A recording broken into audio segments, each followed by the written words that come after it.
Quick good morning from me. I am currently on my way to a police station in London to hand myself in because I've had a warrant out for my arrest for approximately 6 weeks. 3 different police forces have been involved in going to properties, from what I understand, looking for me. What for?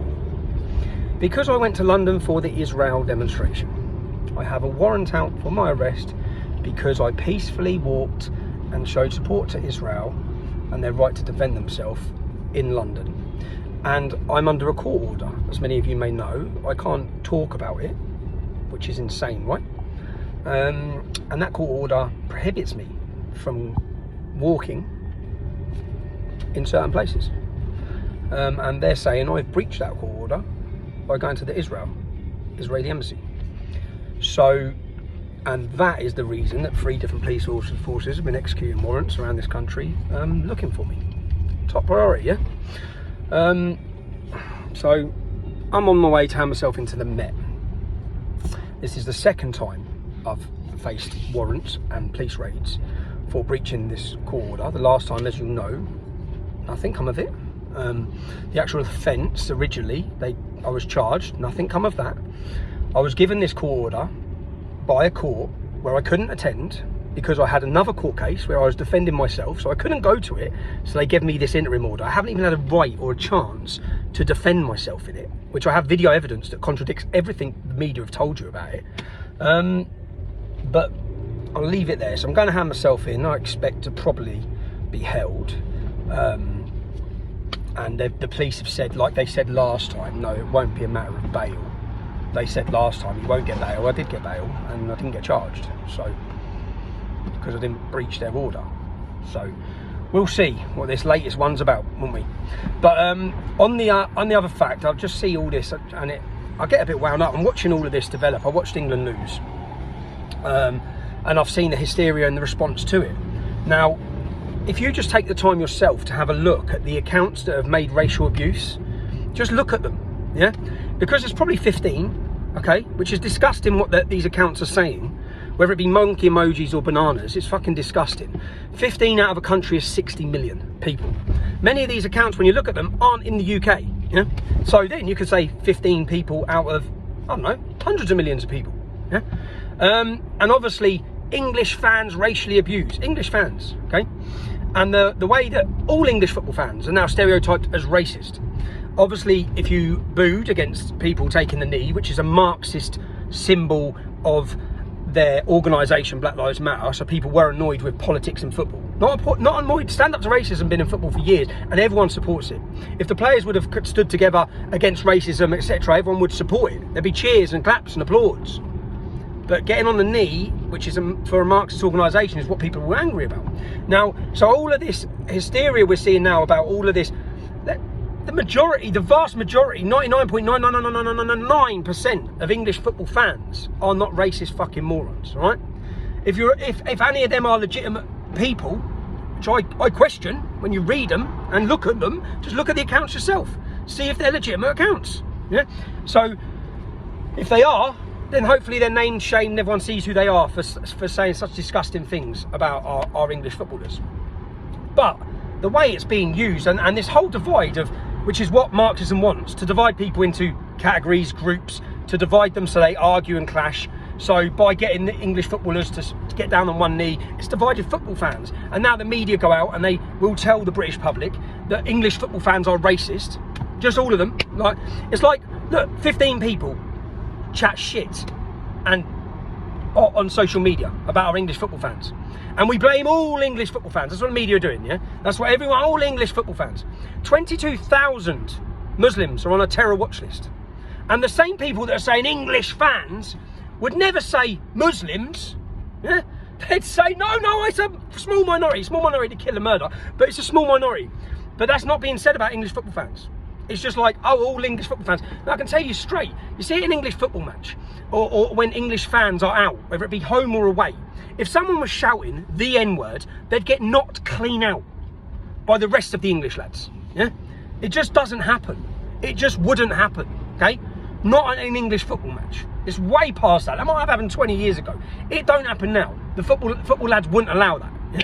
So they're just watching it all, and I'm watching all the headlines on the news and the divide, which is what it's about. It totally divides, and the telling. So you're telling all young black youth that now English fans are all racist. I haven't seen any video evidence, from the match that there was racism. The video that everyone's seeing, even my son showed it last night, see all the English fans attacking the Italian fans. No, they weren't attacking Italian fans. That actual video, whilst I don't agree with English fans beating up English fans for breaking into a stadium, that stadium holds 90,000 people, only 60,000 people were allowed in, yeah? Because of bullshit COVID.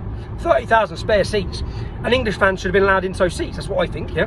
And £3,500 a ticket was the average that they were going for, out of everyone's price range. So if you had some English lads breaking in the stadium, I don't think other English lads should have been beating them up. But that video that is labelled and titled across the internet, English fans attacking Italians, is bullshit. It was English fans attacking English fans and throwing them out of the stadium. And because one of the 40 people that you're on that video is not white, then it's all branded all the way around the whole internet, racist English fans. They were giving him a kicking. They were giving little English lads a kicking. I see some geezer punching some young kid. He must have only been 16, 17, trying to get in an England game. It annoyed me watching that. I think, what are you doing? Why are you beating up people trying to break into the ground? But anyway, the whole thing is twisted turn now, and the headlines every day. And when I see the headlines every day are about black footballers, which I think black people being stabbed every day, murdered every day in London. 11 stabbings on the day of the England game, not by English fans, 11 stabbings, yeah? Sadiq Khan's London is a fucking war zone, right? It's a war zone. There's young children going to jail and getting 20 and 30 years, yeah? Every week, right? Because of gang culture and violence. And they're the priorities. That's the priorities. Even our English footballers, I think lads, even black English footballers, get to grips, start talking about that. You've got the biggest platforms in the world, and you're talking about 15 dickheads on social media giving English fans shit. Right? And I agree, it's disgusting, yeah, if they're fucking real fans.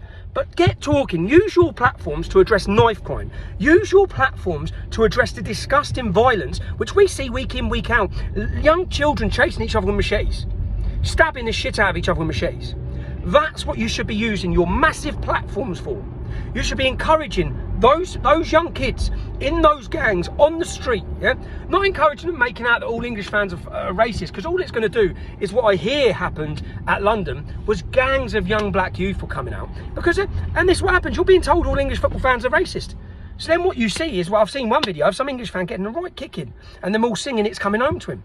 Because of that stereotyping, which is being fueled by the media, that English fans, like it's all English football fans. We don't say that when there's a terrorist attack. Not all the same people saying English fans and blaming English football culture. They don't say it's Islam or it's the Muslim community. They say, no, hold on, the vast majority are great people, which they are. Well, the vast majority of English football fans are great people, right? And English football fans are made up of everybody. So yeah, use your platforms to talk about the young kids getting killed, because that's what should be the priority in this country. Right, not talking about fucking shitty posts on social media by troll accounts. Anyway, so I'm going to go hand myself in, and hopefully I'll see you all later. But if I don't, then I'll see you when I walk back out. Because I'll be coming back out at some point, yeah? Peace and love to you all. And Southgate. Why did he put the pressure on Saka? Why? I can't think of any legitimate reason why he would make that young lad, right? Grealish said he'd take the penalty. Why was he not picked before Saka? Why did he put that pressure on Saka? And I actually question it. I think, was it woke politics in our football? Was that what Southgate was doing? The whole getting on the knee, the whole rainbow armband, the whole rainbow car on the pitch, the whole fucking thing to push. Like, it's just leave it out of football, man. But I don't know why, and I feel bad for Saka, because he had a great tournament. And he shouldn't have been fucking put in that position. So anyway, that's my thoughts on it all. 9.5 minutes of bullshit in the morning. See you later.